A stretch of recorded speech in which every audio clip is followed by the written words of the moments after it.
ପିଲାମାନେ good evening.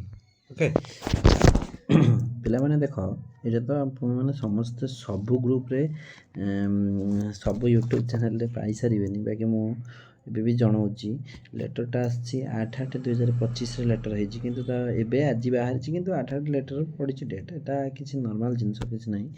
ଆଚ୍ଛା, ସେ କ'ଣ ହେଇଛି ଦେଖନ୍ତୁ, ଫ୍ରମ୍ ଶ୍ରୀ ଦୁର୍ଗା ପ୍ରସାଦ ମହାପାତ୍ର OAS SAGର ଆଡ଼ିସନାଲ୍ ସେକ୍ରେଟାରୀ ପାଖକୁ ଆସିଛି। କେଉଁଠିକି ସମସ୍ତଙ୍କ ପାଖକୁ ଲେଖାଯାଇଛି all additional secretary the deputy ସମସ୍ତଙ୍କ ପାଖକୁ ଲେଖାଯାଇଛି। ଆଚ୍ଛା, କ'ଣ ଲେଖିଲା?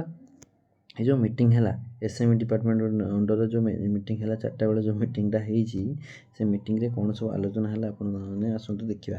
ଓକେ, କ'ଣ ହେଲା ମିଟିଂ ସବୁ ଆସନ୍ତୁ ଦେଖିବା। ପ୍ରଥମେ ଦେଖନ୍ତୁ, ସେ ଯାହା ବି ହେଉ ଆଗକୁ ବଡ଼ ଭ୍ୟାକେନ୍ସି ଆସୁଛି ବୋଲି ଏଇଠି ଆପଣମାନେ ସମସ୍ତେ ଜାଣନ୍ତୁ। ଆଗକୁ ବଡ଼ ଭ୍ୟାକେନ୍ସି ଆସୁଛି। ଓକେ, ଆଗକୁ ବଡ଼ ଭ୍ୟାକେନ୍ସି ଆସୁଛି ବୋଲି ଆପଣମାନେ ସମସ୍ତେ ମାନେ ମାଇଣ୍ଡରେ ମନେ ରଖନ୍ତୁ। ଆଚ୍ଛା, ପ୍ରଥମ ହେଉଛି OAVSରେ ଆପଣମାନଙ୍କର କ'ଣ ବାଲାନ୍ସ ପୋଷ୍ଟକୁ ସବୁବେଳେ ଲକ୍ଷ୍ୟ କରିବେ। କାହାକୁ ନା ବାଲାନ୍ସ ପୋଷ୍ଟକୁ ଆପଣ ଲକ୍ଷ୍ୟ କରିବେ। ବାଲାନ୍ସ ପୋଷ୍ଟରେ ଦେଇଛି ଦେଖନ୍ତୁ 1829ରୁ ପିଇଟି କିଛି ନହେଲା, ପିଇଟିର ତ 50ଟା ପୋଷ୍ଟ ଆସିବ, ନର୍ମାଲ୍ ଜିନିଷ। ମିନିମମ୍ଟା କହିଛି 50ଟା ପୋଷ୍ଟ ଆସିବ ଭାଇ ପିଇଟିର। ଆଚ୍ଛା, ଇଏ ପୋଷ୍ଟ ଅଛି। ଆଚ୍ଛା, ଏମିତିକି ନନ୍ ଟିଚିଂ ପୋଷ୍ଟ ପାଇଁ ମଧ୍ୟ ଆପଣ ପ୍ରିପାରେସନ୍ କରିପାରିବେ, ହେଲା, କିଛି ଅସୁବିଧା ନାହିଁ। ଓକେ, ଆଚ୍ଛା, ସେକେଣ୍ଡ କଥା ହେଉଛି ଆପଣ DSO ପୋଷ୍ଟ ମଧ୍ୟ ଆସିବ। DS ନନ୍ ଗଭର୍ଣ୍ଣମେଣ୍ଟ ଆଡେଡ଼୍ରେ ମଧ୍ୟ DSO ପୋଷ୍ଟ ଆସିବ, ହେଲା। DSO ପୋଷ୍ଟ ନନ୍ ଗଭର୍ଣ୍ଣମେଣ୍ଟ ଆଡେଡ଼୍ରେ ପୋଷ୍ଟ ଆସିବ। ଦେନ୍ ଆସୁଛି ତାପରେ ସ୍କୁଲ୍ ଆଣ୍ଡ ମାର୍ଟସର ମଧ୍ୟ 44 ପୋଷ୍ଟ ଆପଣଙ୍କର କେଉଁଥିରେ ଆସିବ? OES BEO ଯେଉଁମାନେ ହେବେ ବା ପ୍ରମୋସନ୍ HM ଯେଉଁମାନେ ସେମାନଙ୍କ ପାଇଁ ଆସିବ। ଆଉ ଗ୍ରୁପ୍ D ପାଇଁ 18ଟା ପୋଷ୍ଟ ଆସିବ। ଆପଣମାନେ ସମସ୍ତଙ୍କୁ କହିଦେବେ ଗ୍ରୁପ୍ Dର 18ଟା ପୋଷ୍ଟ ଆସୁଛି ବୋଲି। ସେଟା DAG +2 ଲେବୁଲ୍ର ମଧ୍ୟ ଆପଣଙ୍କର ପୋଷ୍ଟ ଆସୁଛି କି 291ଟା ପୋଷ୍ଟ ଆସୁଛି।